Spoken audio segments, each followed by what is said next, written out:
आप देख रहे हैं यूपी सुपरफास्ट न्यूज, सच के साथ।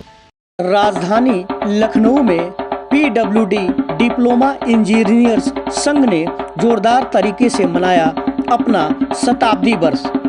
इस कार्यक्रम में मुख्य अतिथि के रूप में उत्तर प्रदेश सरकार के डिप्टी सीएम ब्रजेश पाठक ने कहा कि पीडब्ल्यूडी डिप्लोमा इंजीनियर संघ ने इतिहास रचा है और जिस तरीके से यह शताब्दी वर्ष मनाया जा रहा है, मेरी तरफ से सभी को बहुत बहुत शुभकामना है। आयोजन किए जा रहे हैं शताब्दी वर्ष के अवसर पर सबसे पहले हम अपने साथियों को, जो कि पीडब्ल्यूडी विभाग का सबसे महत्वपूर्ण अंग है, डिप्लोमा इंजीनियर्स, उनको सबसे पहले हम इस अवसर पर उनको बधाई देते हैं, उनका हार्दिक अभिनंदन करते हैं। और पीडब्ल्यूडी विभाग की ओर से, राज्य सरकार की ओर से, क्योंकि उन्होंने जो पीडब्ल्यूडी विभाग के जो कार्यों को संपादन करने में सबसे महत्वपूर्ण भूमिका डिप्लोमा इंजीनियर्स निभाते हैं, उनका इस अवसर पर हम हार्दिक अभिनंदन और उनके प्रति कृतज्ञता भी व्यक्त करते हैं। सर, मौजूदा समय में जो चुनौतियां हैं डिप्लोमा संघ के सामने, उनका क्या, किस नज़र से आप देखते हैं? निश्चित तौर पर जो 100 वर्ष का समय होता है, वो एक इस बात का भी एक अच्छे समय होता है कि आप उस दिन ऐसी एक चिंतन करें कि 100 वर्ष में किस तरह से विकास हुआ।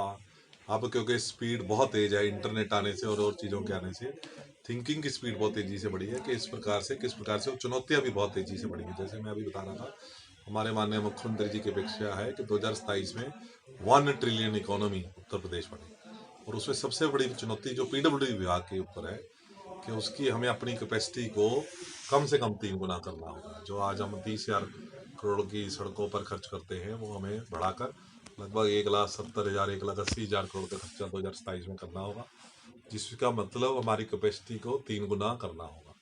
और ये हमने ऐसे ही, जो हमारे संगठन है, जो हमारे सम्मानित सदस्य हैं, जिसमें डिप्लोमा इंजीनियर सबसे महत्वपूर्ण है, उनके बल पर ही उसको पूरा कर पाएंगे। सर, एक सवाल उठता है, जनहित से जुड़ा हुआ है।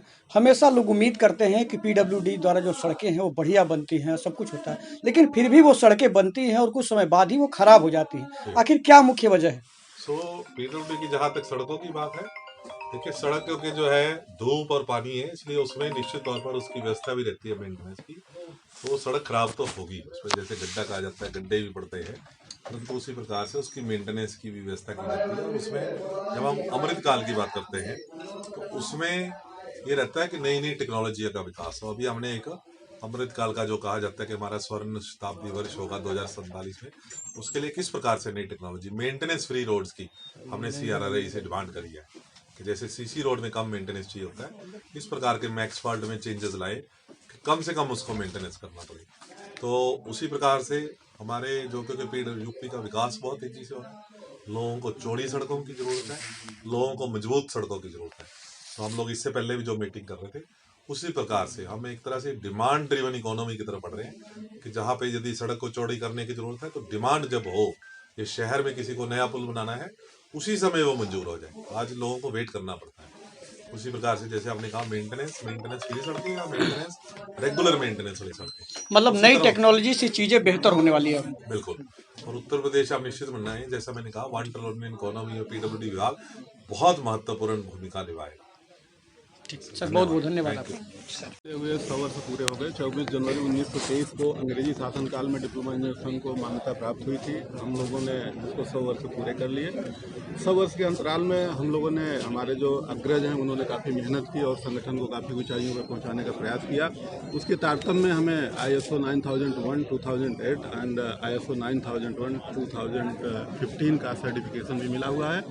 हम लोग निश्चित रूप से न केवल विभागीय सांगठनिक कार्यों में, बल्कि विभाग के विकास के कार्य में, गुणवत्ता के बारे में, और उसके अलावा तकनीकी जो भी है उसमें भी हम लोग प्रयास करते हैं। उसके अलावा जो सामाजिक कार्यक्रम है, जैसे रक्तदान प्रतिवर्ष हम लोग करते हैं इंजीनियर डे पे, उसके अलावा दरिद्र नारायण का भोजन, वृक्षारोपण, ये सारी चीज़ें भी हम लोग करते रहते हैं। तमाम ट्रॉफी, विकलांग क्रिकेट टूर्नामेंट का जो राष्ट्रीय विकलांग क्रिकेट टूर्नामेंट है, इसमें भी हम लोग ट्रॉफी देते हैं। तो बहुत सारे काम हम लोग इस के अतिरिक्त भी करते हैं। हम लोग समाज से जुड़े हुए कार्यक्रम भी करते हैं।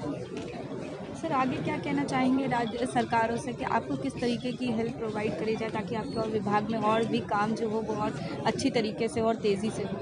निश्चित रूप से सरकार से यही अनुरोध रहेगा कि जो भी हमारा तकनीकी संवर्ग है उसको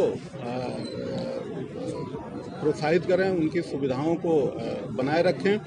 और सबसे बड़ी बात यह है कि जो हमें सुरक्षा है वो प्रदान करें, चूँकि साइट पे कार्यस्थल पे हमारे इंजीनियर गुणवत्ता के लिए काफ़ी लड़ते हैं और तमाम तरह के लोग होते हैं, तो हमें उसमें सुरक्षा मिलनी चाहिए। उसके अतिरिक्त सबसे बड़ी बात यह है कि जो तमाम ड्यूटियां हम लोगों के प्रशासन में लगाई जाती हैं उसका हम लोग विरोध करते हैं कि हमें तकनीकी कार्य लिए जाएं और हमसे जो है इधर उधर की ड्यूटियां, अन्य प्रशासनिक ड्यूटियां ना कराई जाएं। इसकी मांग हम लोग करते भी रहे, शासनादेश भी हुए, लेकिन तमाम जनपदों में जिलाधिकारी इसको नहीं मानते हैं। तो मैं सरकार से चाहूँगा कि निश्चित रूप से हम लोगों को तकनीकी कार्यों के लिए, हमें विभागीय कार्यों के लिए रखा जाए। जब तक बहुत आवश्यकता न हो, जैसे चुनाव या अन्य चीज़ों में तो कर सकते हैं, लेकिन अब पराली जलाना, हैंडपाइप का वेरिफिकेशन, राशन कार्ड का सत्यापन, इन सब चीज़ों से हमें मुक्त रखा जाए तो हम अपनी पूरी ऊर्जा के साथ अपने विकास कार्यों को कर सकते हैं। उत्तर प्रदेश राज्य को देश में नंबर 1 पर लाना है और हम सब अपने दायित्वों को अलग होने के कारण हमारे आपके सम्मान में कोई अंतर से हम समझौता नहीं कर सकते। जो आपका सम्मान है वही मेरा सम्मान है। हम दोनों भाई हैं, मिलकर के प्रदेश को नंबर 1 कर रहे हैं। क्योंकि हम जब तक दोनों लोग एक साथ इकट्ठे नहीं होंगे तब तक अपना प्रदेश आगे नहीं बढ़ पाएगा। मैं दावे के साथ कहता हूं कि उत्तर प्रदेश में 2017 से पहले के हालात क्या थे और 2017 के बाद के हालात क्या है, मन से आप मनन करिएगा। मैं किसी की तरफदारी की बात नहीं करता कि मैं सभी के प्लेटफॉर्म पर हूं, लेकिन आज देश में उत्तर प्रदेश की चर्चा है। फरवरी माह में हमें 2 मेजबानी करने का बड़ा अवसर मिल रहा है। ग्लोबल इन्वेस्टर समिट है, देश और दुनिया के बड़े बड़े इन्वेस्टर्स, उद्योगपति उत्तर प्रदेश आ रहे हैं और G20 की मेजबानी करने का अवसर भी आदरणीय प्रधानमंत्री नरेंद्र मोदी जी की अगुवाई में हम सबको मिला है। आप सोचिए, पूरी दुनिया की इकोनॉमी पर 65% कब्जा ये G20 देशों का है। भारत को लोग कहते थे ये सपेरों का देश है, जादू टोना करने वालों को देश है, लेकिन आदरणीय मोदी जी के नेतृत्व में हमने मिथक को तोड़ा है। भारत माता विश्व गुरु थी और विश्व गुरु बनने के लिए तेजी के साथ आगे बढ़ रही है। ये साबित हमने दुनिया को